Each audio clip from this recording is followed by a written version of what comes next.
उत्तर प्रदेश के समाजवादी पार्टी के सुप्रीमो अखिलेश प्रसाद यादव जी, आपने तो विदेशों में जाकर शिक्षा ग्रहण किया है।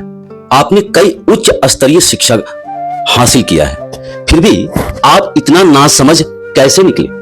आप अपने पार्टियों में किस तरह के नापढ़, गंवार, अनपढ़, जाहिल लोगों को भर्ती करते हैं? आप ही के पार्टी का एक है सांसद जिसका नाम है रामजी लाल सुमन।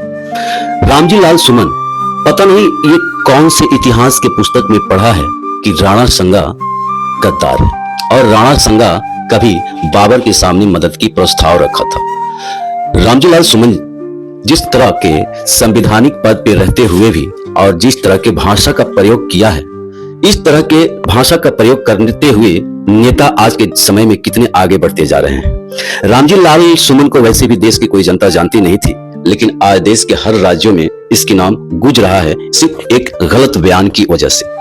इसकी गलत बयान यह है कि राणा संगा ने अपने कार्यकाल में बाबर से मदद की प्रस्ताव रखी थी, जबकि राणा संगा ने बाबर को कई युद्धों में धूल चटाया था और राणा संगा ने बाबर के कई बार पैंट गीली किए थे।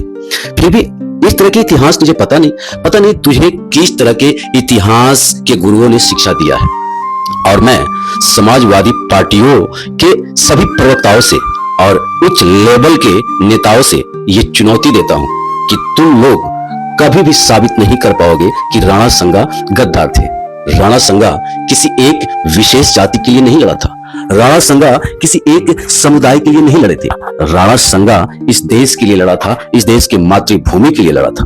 तो इसलिए राणा संगा को किसी जाति या किसी धर्म या किसी मजहब पंथ से नहीं देखा जाए। राणा संगा को एक योद्धा के रूप में देखा जाना चाहिए और राणा संगा इस देश के 10 सबसे बड़े योद्धाओं में से एक में उनका नाम आता है। तो रामजी लाल सुमन, तुमने जिस तरह की हरकतें की है, तुम्हारे लिए मेरे मन में कई तरह के शब्दों का प्रयोग करने का मन कर रहा है, लेकिन तेरे जैसे नीच व्यक्तियों को शब्दों का प्रयोग करके अभद्र शब्दों का भी हम अपमान नहीं कर सकते।